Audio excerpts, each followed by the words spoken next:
Big sugar, big sugar, big sugar Buddha. Big sugar, big sugar, big candy man. Big sugar, big sugar, big sugar Buddha.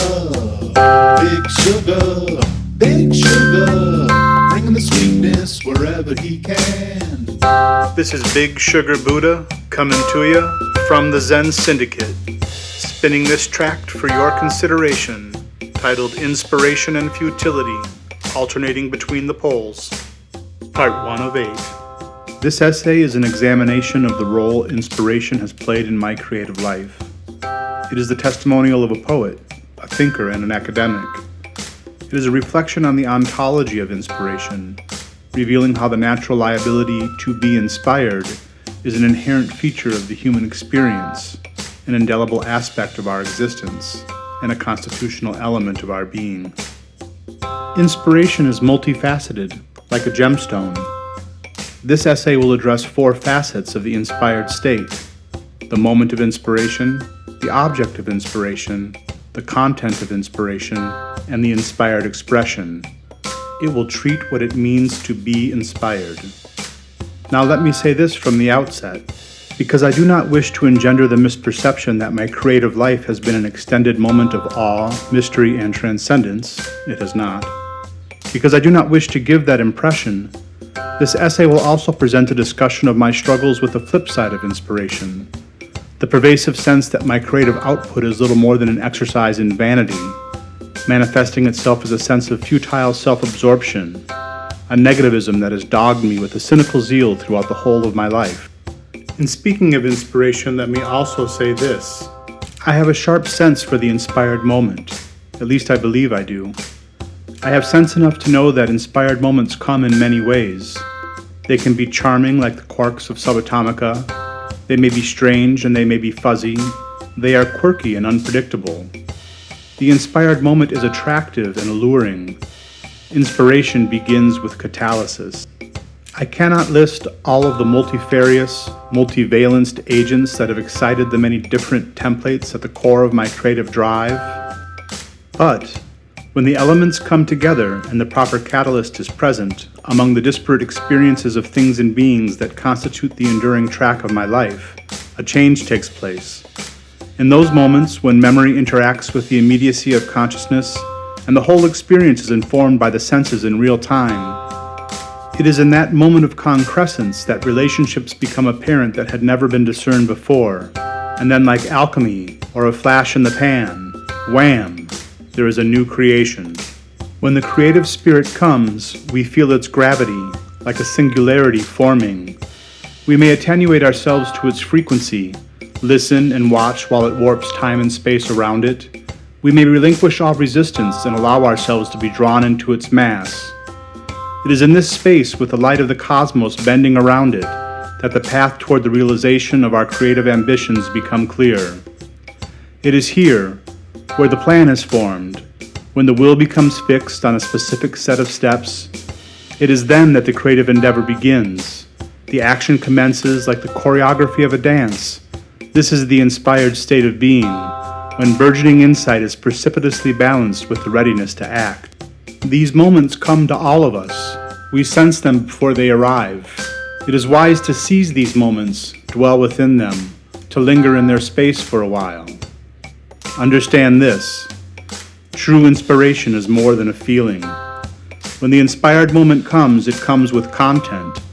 It is the spark that becomes a flame that illuminates and enlightens, like a flare in the dark whose sudden eruption clarifies the world around us, points out the way before us, calling us to move toward a specific end. In that moment, when the inspired content springs to mind, it is like that brief look you are allowed of the image you are trying to construct from a jigsaw puzzle. You have a moment with the image, you hold it in your mind. Then you are left with piles of pieces to spread out on the table before you, and the task of putting it all together, with only the memory of that glimpse of a vision to guide you. The inspired moment is more than a feeling. It is more than awe. It is more than a sense of mystery and transcendence. But feeling is an essential part of it, and the inspired feeling is rarely a tepid one. Inspiration is light, yes, but not without heat. Inspiration is hot with imperative, with the command to do, to write, to stand, to move, to sing.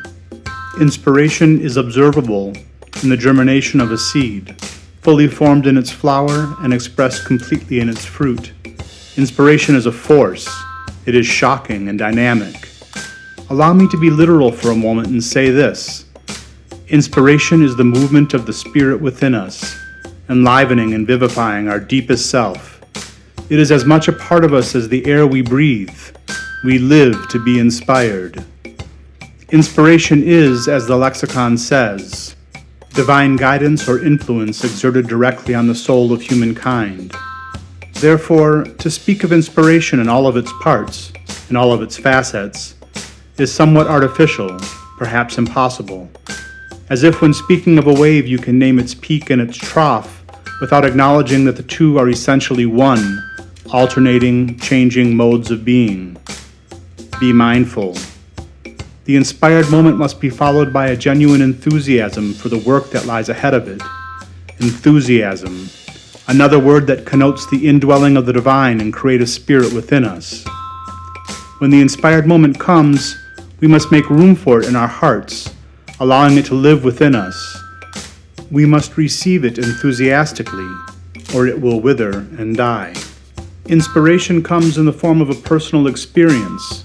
It comes into the real lives of real people, like an encounter with the deity or whatever gods may be. And though inspiration comes upon us with great power, it is nevertheless subject to the cares and concerns of the person to whom it is presented. Therefore, the inspired moment must be cared for, like any other thing, added to the list of concerns that we manage day to day as human beings. It is in that place, somewhere between the heart and the head, a place which in Hebrew is called nephesh, the throat, but which also means soul, and refers to the place where sentience dwells. It is from there, in the nephesh, that the spirit ruha emanates.